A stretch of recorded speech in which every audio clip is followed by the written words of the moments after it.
Good morning. This is Northern Light for Tuesday, June 13th. I'm Monica Sandreski. And I'm Todd Moe. Two former female corrections officers are suing the Clinton County Sheriff's Office with claims of sexual harassment. So the county has not said a lot publicly about the lawsuits that are facing the Sheriff's Office. We'll sit down with the Press Republican's Carly Newton, who's been looking into the lawsuits. The state Senate has confirmed a new state health commissioner. Also, how mold removal is becoming a basic part of being an Army soldier. Mold is ubiquitous. There's mold spores everywhere. Basically, all they need is enough surface water activity to grow. And we'll look back at the childhood of one of the North Country's oldest residents. Frank White of Canton turns 105 years old today. He grew up in Pirates and watched its rise and fall as a paper mill town. I'd say 75% of the students I went to school with moved away. All of that and more is coming up on Northern Light. Stick with us.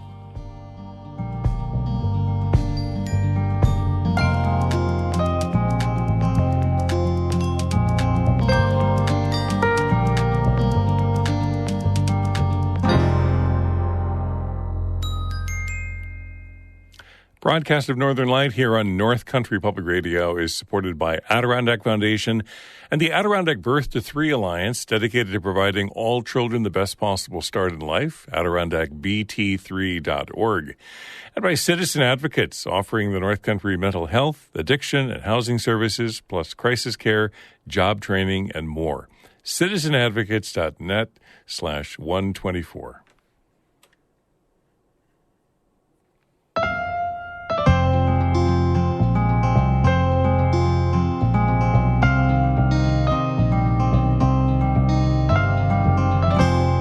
This is Northern Light. I'm Monica Sandreski. And I'm Todd Moe. Two former female corrections officers in Clinton County say they were sexually harassed and faced gender discrimination on the job. The two women, Regina Moore and Mandy Devins, are suing the Clinton County Sheriff's Office. A former deputy who previously spoke out about her own claims of harassment is again calling for Sheriff David Favreau to resign. Champlain Valley reporter Kara Chapman spoke with Carly Newton from the Plattsburgh Press Republican, who's been looking into the claims. What have the Sheriff's Office and the county done about these claims? So the county has not said a lot publicly about the lawsuits that are facing the Sheriff's Office. When I spoke to Chairman Mark Henry last, he had issued a statement which highlighted their workplace violence policy. And he said they take all complaints seriously while conducting investigations on any of those complaints. Also in his statement, he had said the legislature has and will continue to evaluate the working environment to ensure employees are safe and treated fairly. Similar to the county, Favreau could not speak on the lawsuits directly because it is a pending issue, and all he told me was that the attorneys are dealing with it at this time. And, one former sheriff's deputy, Chelsea Liberty, has been very vocal, not just about these women's claims, but also claims that she has made against the sheriff's department. So can you talk a bit more about that?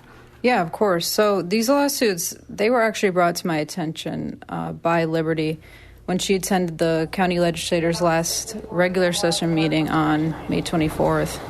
So, since I last addressed the legislative body, two more women have now filed federal lawsuits against the Clinton County Sheriff's Office. That is now a total of 5 women, to include myself, that have publicly spoken out with claims of sexual harassment, discrimination, and/or retaliation. Chelsea had also called on the sheriff to resign from his position at that May 24th meeting again. Her reasoning for doing so, she said, was because there is no leadership or oversight of the Sheriff's Department under Favreau. And there is a serious concern for the safety of inmates and female employees within that facility. She actually ran against him, right, when he ran for re-election last year? Yeah, she wasn't able to get on the ballot, so she had to launch a write-in campaign because it was too late in the election process. Ultimately, she ended up losing the election to Favreau. And what does Sheriff Favreau have to say about all this? How's he responding to Liberty's calls for him to resign? So Favreau's been pretty adamant that he won't step down as sheriff. When I spoke to him last, he had called Liberty's calls for his resignation bitter politics, and he had said she was playing games, and he said he would not engage in those games with her. He also said that he does not believe there's a serious issue within his department like Liberty says there is. And while both of these lawsuits were filed in court recently, Favreau also told me they were not necessarily new like Liberty had implied. He clarified that they were from the same investigation with the same people that has been ongoing for over a year and a half. And what's next for the lawsuits at this point? So the most recent development, in Moore's case specifically, is the Clinton County Sheriff's Office submitting a motion to dismiss her complaint on May 31st. And the motion to dismiss, the Sheriff's Office had called Moore's claims unjustifiable and said they aimed to be provocative to garner media attention. It's unclear so far if the Sheriff's Office would do the same for Devon's lawsuit. That was Carly Newton with the Plattsburgh Press-Republican speaking with Champlain Valley reporter Kara Chapman about lawsuits against the Clinton County Sheriff's Office.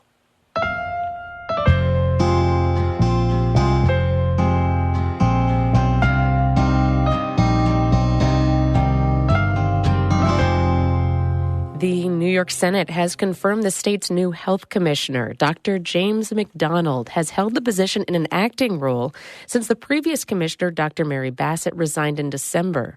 McDonald said in a statement that he wants to eliminate health disparities and increase access to affordable health care. According to Politico, McDonald's appointment comes as pandemic-era Medicaid policies are ending, so the state is reviewing the coverage of 9 million New Yorkers. Early estimates show about 100,000 people could become newly uninsured. The state is also grappling with a shortage of healthcare workers. State police are continuing their investigation into the homicide of a person imprisoned at Governor Correctional Facility. According to State Police Troop B, Luigi Capolino was found strangled to death in his cell following an altercation with his cellmate last week. An autopsy confirmed Capolino was murdered. His cellmate, Wilfredo No, remains in custody.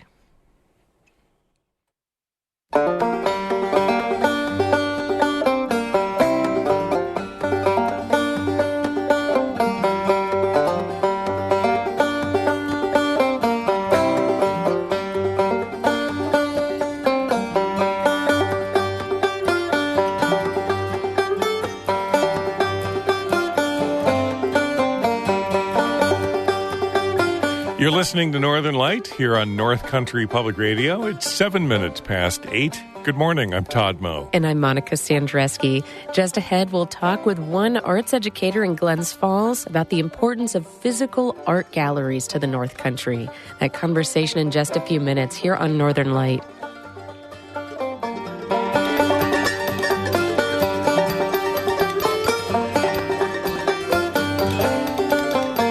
This is Dan Berggren out of Ballston Spa. You can check out more of Dan's music on our website. He's part of the Underscore Project. You'll find more at ncpr.org/underscore.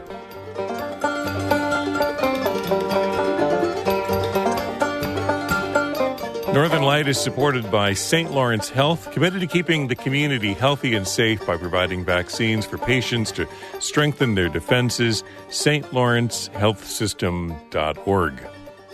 And throughout the year, you've depended on the voices and programs you get on North Country Public Radio. As NCPR's fiscal year wraps up at the end of the month, your support by June 30th helps keep this station strong. If you've never given before, now is a great time to start. Make your donation today, right now, at ncpr.org/give. And thanks.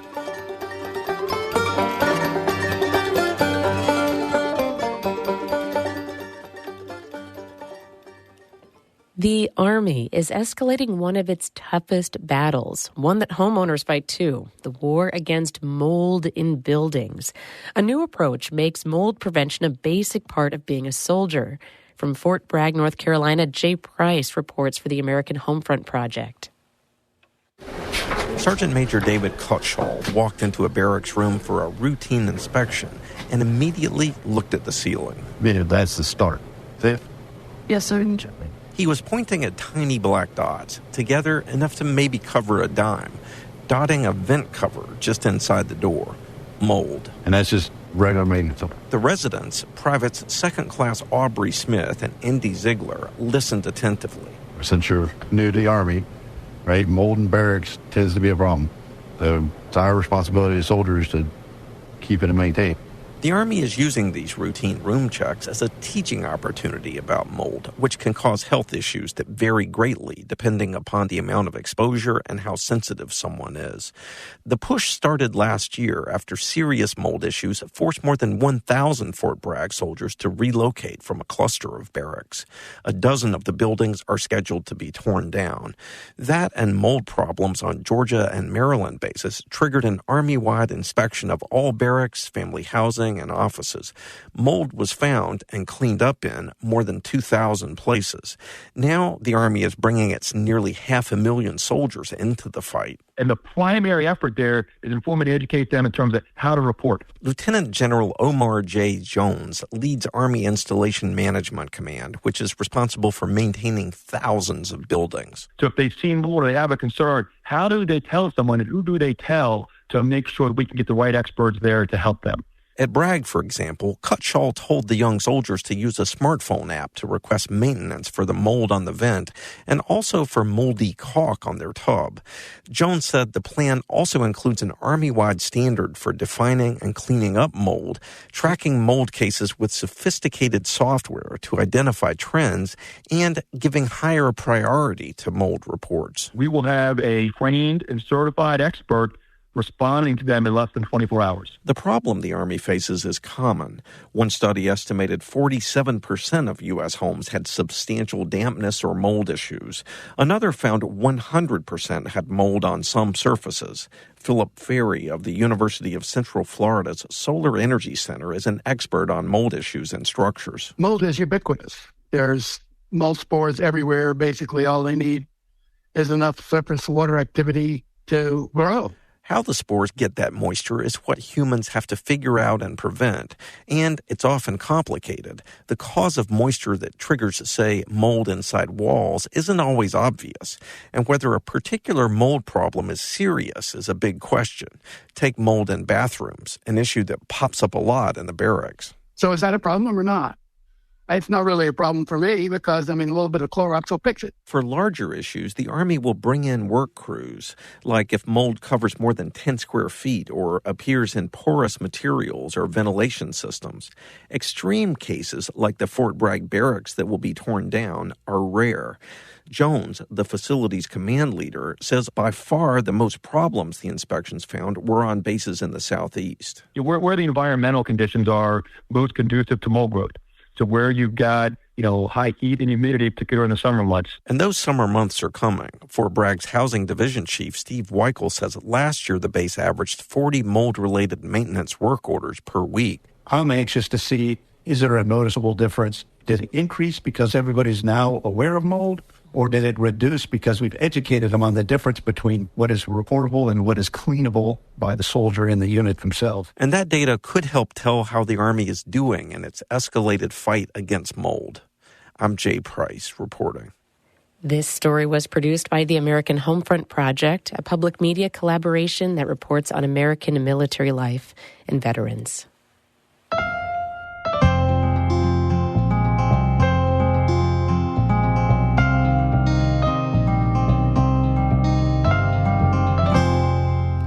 A pair of bridges in Essex County are being renamed after two residents who were killed in the line of duty. The first bridge, which crosses I-87 in Scroon Lake, will be named after Trooper Lawrence P. Gleason. Trooper Gleason was killed by an armed man after responding to a domestic abuse call. The second bridge crosses I-87 in Chesterfield. It'll be named after Marine Lance Corporal Scott Lee Schultz. Schultz was killed in a terrorist attack when his barracks in Lebanon were bombed. According to a press release, the bills to rename the bridges were proposed by State Senator Dan Steck and Assemblyman Matt Simpson. They passed in the legislature last week. Steck and Simpson say they hope to honor Gleason and Schultz's sacrifices. Citizen Advocates in Malone is moving to a bigger clinic and expanding its mental health and addiction counseling services. According to the Watertown Daily Times, Citizen Advocates Crisis and Recovery Center is now called Behavioral Health Urgent Care. They've moved from 6th Street to a bigger building on Finney Boulevard. And adults and children in crisis will now be treated in separate parts of the building. Citizen Advocates is still open 24/7 with no appointment required. A sophomore at Indian River High School was named Boys and Girls Clubs of America's New York State Military Youth of the Year. The Youth of the Year program recognizes military youth who exhibit a strong sense of leadership. This is the third consecutive year that a Fort Drum teenager has been chosen for this award. In school, Abigail Frimpong participates in volleyball, Arts Club, and is a member of the Tri-M Music Honor Society. She's also an active member of the Fort Drum Youth Center, where she is a BGCA junior staff, a leadership program that helps teens explore careers in youth or human services. In a press release, Abigail says that being the Military Youth of the Year for New York felt like she was proving that she could do great things. And the town of Canton is celebrating the birthday of one of its oldest residents this afternoon. Frank White is turning 105 years old. And the town historical collection is throwing him a birthday party open house from 4 to 6. White is a veteran, a skilled model boat builder, and the founding florist of White's Flowers. He loves the water and paddled in the very first Rushton canoe race in 1962.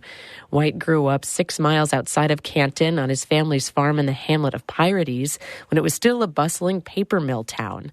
He witnessed the closure of the mill and the onset of the Great Depression. Amy Feiereisel interviewed him about his childhood in Pirates 5 years ago, just before his 100th birthday. Here's part of that story.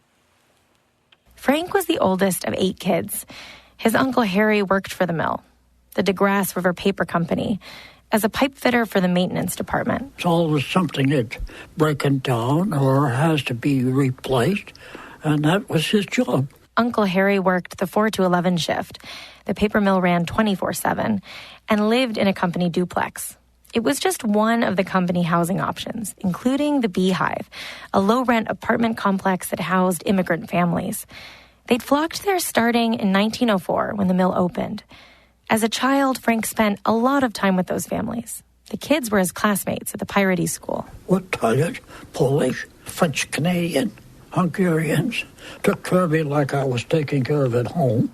Frank says he never went inside the mill while it was running, but that it was a big part of his life. Walked by it every day. First thing you saw was the finishing room, railroad tracks. The train tracks that led from Pirates to Canton ran right along the White Farm property line, and Frank says he often jumped on board to hitch a ride home. The bus was another way to get to Pirates, and Canton residents crowded it on the weekends for dancing, nightlife, and booze. Frank was 2 years old when Prohibition began. According to him and Canton Town historian Linda Casserly, Pirates became a hotbed for bootlegging. Frank describes Pirates as having a sort of circle around it. No law went beyond that circle. That was a problem for Frank's family because their home was right on the edge of it. Down around the corner, there was a road that went off to Herman and to Pirates.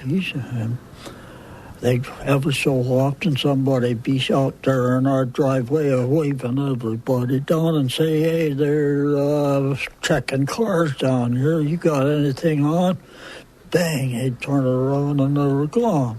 Pirates had a bit of a wild reputation up until the plant's abrupt closure in 1930 by the International Paper Company, which had bought the mill in 1927. International Paper had decided transporting paper from northern New York downstate was too expensive. There were 7 paper mills that was closed around the North Country, and they consolidated the paper making down to Corinth or Palmer, and that's where the great many of the employees of this paper mill went. Frank is referring to the Palmer Falls paper plant in Corinth, not far from Saratoga Springs. His uncle Harry ended up moving there, but there weren't nearly enough jobs for everyone. It was a hard blow, especially after the stock market crash of 1929. Almost overnight, Pirates emptied out. I'd say 75% of the students I went to school with moved away. They followed the trade. What was there left up here for them to do? Frank says nearly all the first-generation families moved out, and the folks that stayed were farmers, Irish immigrants, and local families who'd been there before the mill ever opened. There was nothing left. All the stores closed. The hotel got torn down. No reason for a bar room. There was no reason for a ball team. The machinery in the mill was eventually junked for scrap metal, and most of the company housing was moved or taken apart. The sudden loss of the mill and its workers, the Depression, it was grim in the early 1930s. Frank says his family was really lucky to be farmers. We sold milk, nickel a quart. That was double the money we were getting at the plant. White says the family farm and selling milk is what got his family through many hard, lean years. As an adult, White served in the Army during World War II, then graduated from SUNY Canton when it was an agricultural school. He started his own florist business on Minor Street, which is still in operation today. The Canton Historical Collection will be celebrating White's life at an open house from 4 to 6 this afternoon.